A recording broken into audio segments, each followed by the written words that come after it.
It's Monday, June 10th. I'm Macy Eglund. A search today for what sparked the deadly truck fire that killed a man in Blue Point. This was the scene yesterday on Wilson Street. Police say 54-year-old Richard Deacon was inside his pickup truck in his driveway when the truck caught fire, killing him. Investigators say they don't think the fire is criminal in nature. A hunt for the suspect behind a home invasion in Levittown. Police say a 64-year-old woman was sleeping around 2:30 yesterday morning when she was awoken by someone hitting her in the face with an unknown object. The subject then took off. The woman was taken to the hospital and treated for her injuries. Only in Newsday, setbacks today for LIPA's plans for large battery storage facilities. Officials say LIPA's plan to deploy hundreds of megawatts of battery storage units has been slowed by local moratoriums. Plans for the largest proposed project in Brookhaven have been withdrawn. The T20 Cricket World Cup continues in East Meadow today. South Africa and Bangladesh will face off after more than 34,000 people packed that temporary stadium yesterday. Now, fans also filled viewing parties like this one at Cedar Creek Park in Seaford to watch India beat Pakistan. But despite the rivalry, it was all fun for the fans. It's an honor for it to be within my hometown of Long Island, and I truly think it'll be a great event, regardless of the outcome. Yesterday's match drew a global television audience larger than any Super Bowl. Long Island Pride in full display in Huntington. Yesterday was the 34th annual Long Island Pride Parade and Festival. Over 100 groups marched in the parade, which organizers said was the most they've had. For many, the show of support is more important than ever. I'm glad, especially on Long Island, because I know it's very conservative out here, that there's a space and that people will show out to support, even if you're not gay, if you're not queer or transgender, that there is a community out here. And you can read more about Pride events on Long Island. Just click Get More below the NewsdayTV video box on our homepage. Have you smelled it? The scent of marijuana is filling the air on many local roads, and it's sparking new safety concerns. Sherry Einhorn has the story you'll see only in Newsday.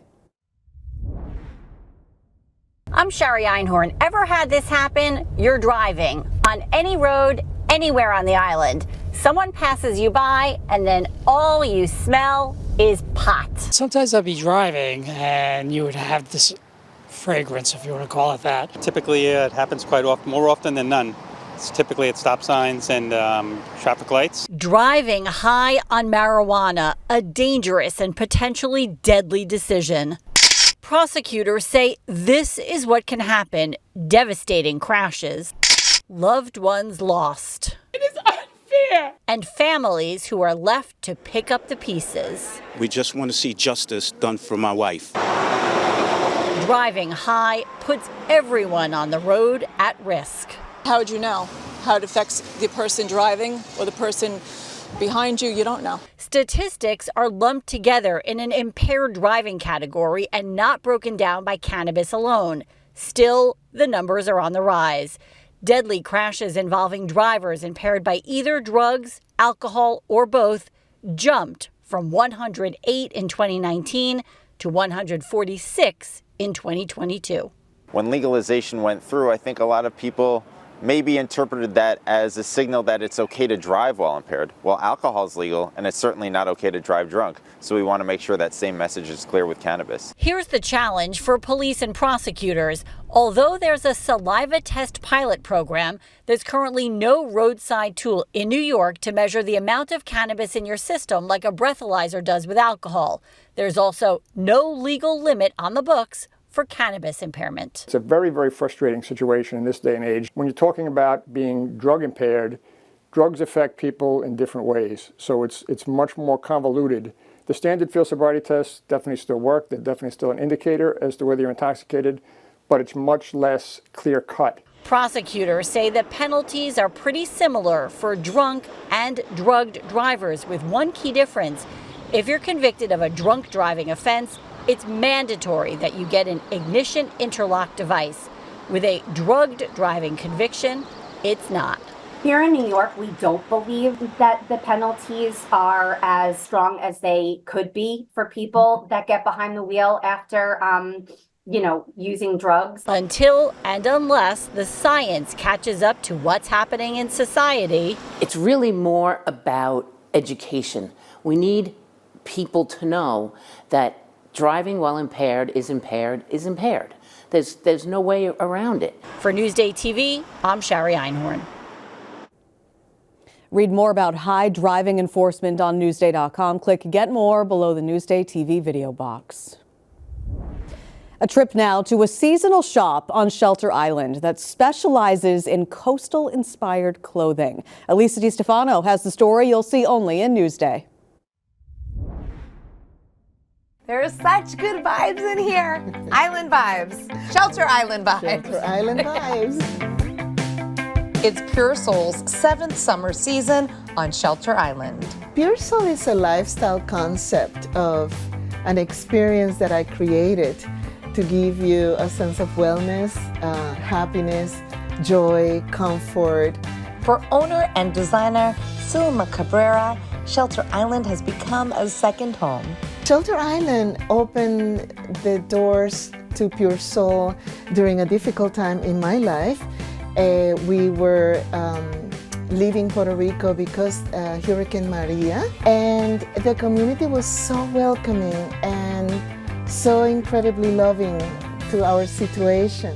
The seasonal shop is stocked with coastal-inspired clothing, accessories, and gifts. As a fashion designer, I design our core collection of linens, and that's a staple in the store. But I complement it with finds that I get through shows, but also through my travels. This is fun! It's a great fun piece. You can do, a nice multicolor little. I feel so fancy. Just go from the beach to a cocktail. Because if I'm ready. It's about lifestyle, and I want to be in that lifestyle and in that sense of vacation mode all the time. Well, how beautiful. It's so lightweight. I love it. I love it. This is actually one of our best sellers. Easy. Easy. I like We like easy. I like easy. The day we opened, two different customers say, "There's no summer without you." Oh, I love that. I love that because that just makes my purpose to be here. It makes it complete. Elisa DiStefano, Newsday TV. Beautiful shop. You can read more about seasonal shops on Newsday.com. Click Get More below the Newsday TV video box.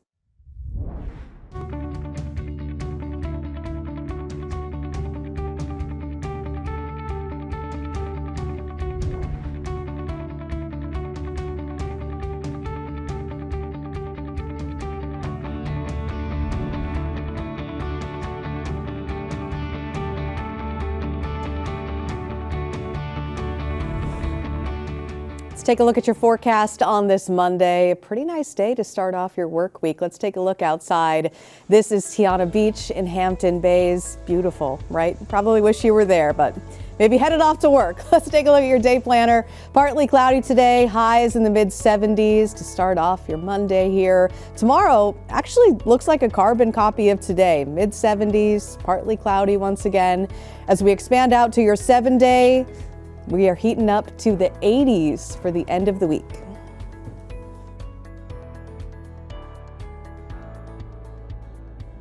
Long Island weather is brought to you by Fire Island Ferries. I'm Macy Eglund. Thanks for joining us here on Newsday TV. Hope you have a great day.